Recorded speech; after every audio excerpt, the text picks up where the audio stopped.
To finish off section 5.4, I want to talk about two theorems. We have a remainder theorem and a factor theorem, and both of them involve doing synthetic division. So I want to show you how I'm going to do some problems, but I also want to show you how Delta Math will set up some problems so you're comfortable. So we have a remainder theorem that says if you take a polynomial, so p of x, and you divide it by a polynomial x minus a, then whatever your remainder is would be what the function is at that value. What I mean by that is if you want to figure out what happens when I plug 3 into this polynomial, obviously you could just grab a calculator and plug 3 into that polynomial, or you could actually do a synthetic division with that, and your remainder will be your answer. So this is what it looks like. I'll kind of show you a couple ways that it can be asked. So you're going to set up your synthetic division, look for placeholders. This one actually has multiple placeholders. We have 1x to the fifth, we have no x to the fourth, we have negative 2x cubes, we have negative 1x squareds, and we have two constants, and we want to evaluate at 3. So this is equivalent to saying that you are dividing by x minus 3. I want to make sure you understand the difference between what you're dividing by and then how we write it like that.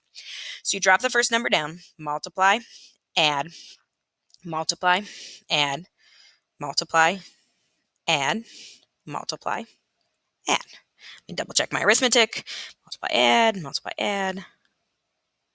Oh, I forgot a placeholder. Start over. I said it and I still forgot it. So we have no x to the fourths, we have negative 2x thirds, we have negative 1x squared, we have no x's, and we have two constants. Instead of remaking this video, I'm just going to show you that I make a lot of mistakes too. So multiply, add, multiply, add, multiply, add, multiply, add, multiply, add. There we go. So what this means is when I plug 3 into this polynomial everywhere I see an x, my y value or my answer is 182. So my remainder is the value of that polynomial at that x value. I'm going to show you one more here, and then I'm going to show you what Delta Math says because they write it a little bit differently. I'll do the top one. It's a little longer. So I've got 1x to the fifth, negative 3x to the fourth, negative 28x cubes, no x squared. I'm going to get it right this time. 5 x's, 20 constants, and I'm going to evaluate at negative 4. This is the same as if I was dividing by x plus 4. So I drop down, add, multiply, add.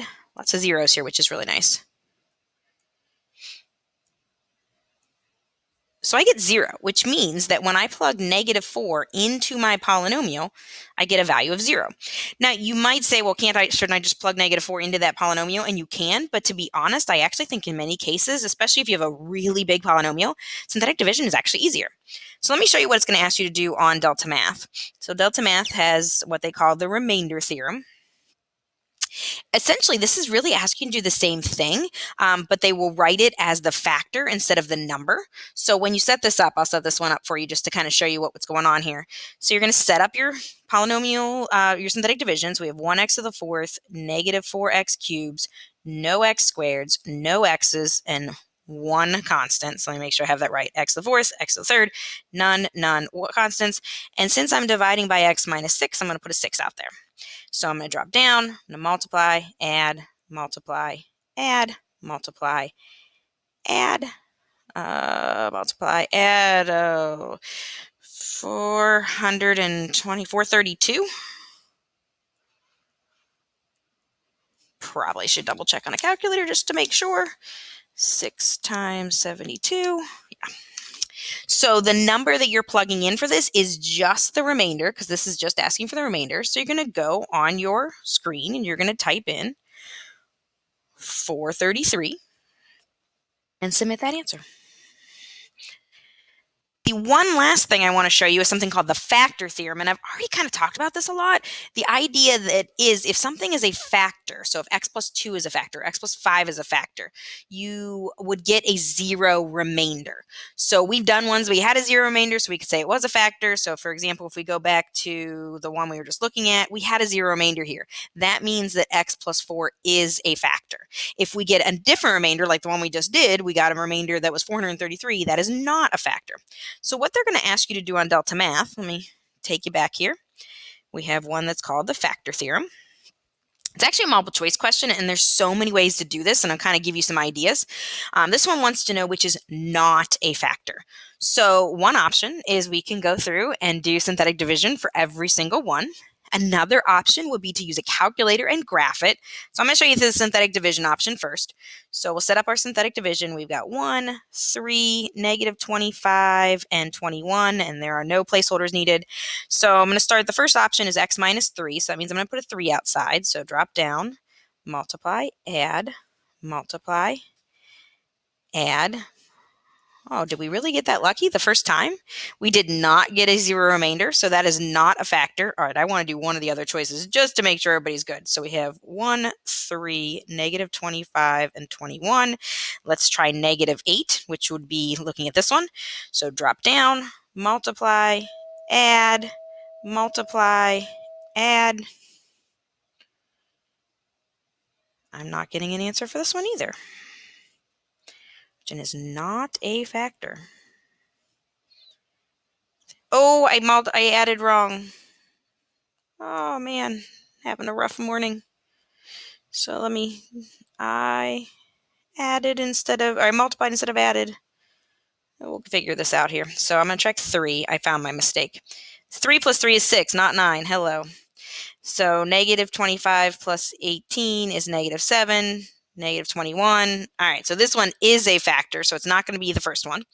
The next one, 1, 3, negative 25, 21.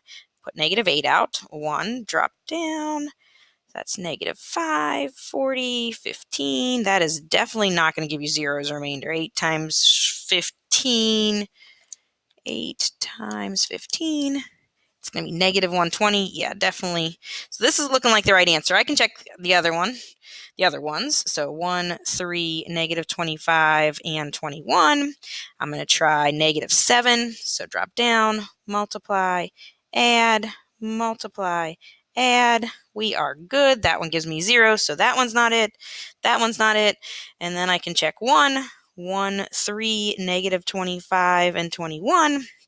I'm going to try 1, drop down, multiply, add, multiply, add, multiply, add. That one's a factor. So the only one that is not a factor is the second option. So I'm going to choose that second option and submit that answer.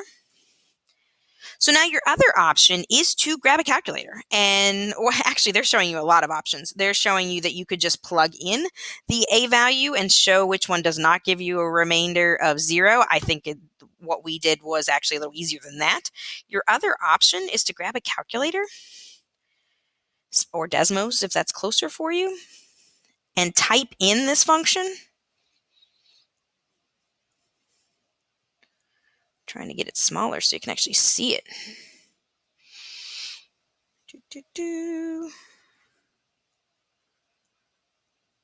That's a little better. So another option would be to graph this function on your calculator. So my function was, I go to y equals, clear that out. My function was x to the third plus 3x squared minus 25x plus 21. I'm going to hit zoom 6. So there it crosses 1 time, 2 times, 3 times. So you'll actually see the ones that were factors. So you'll notice that 1 is a 0. That means x minus 1 is a factor. And 1, 2, 3 is a 0. So that means x minus 3 is a factor. And looks like that's negative 7. So x plus 7 is a factor. So you're able to look at the picture and determine it as well. And I don't care which way you do it. You really have a lot of options at your disposal, graphing calculator, Desmos, or even synthetic division and kind of ruling it out. So you have a lot of options there. But that's what the factor theorem says. If something is a factor, you will get a 0 remainder when you do the division. So hopefully that helps with those 2 sets of problems on Delta Math.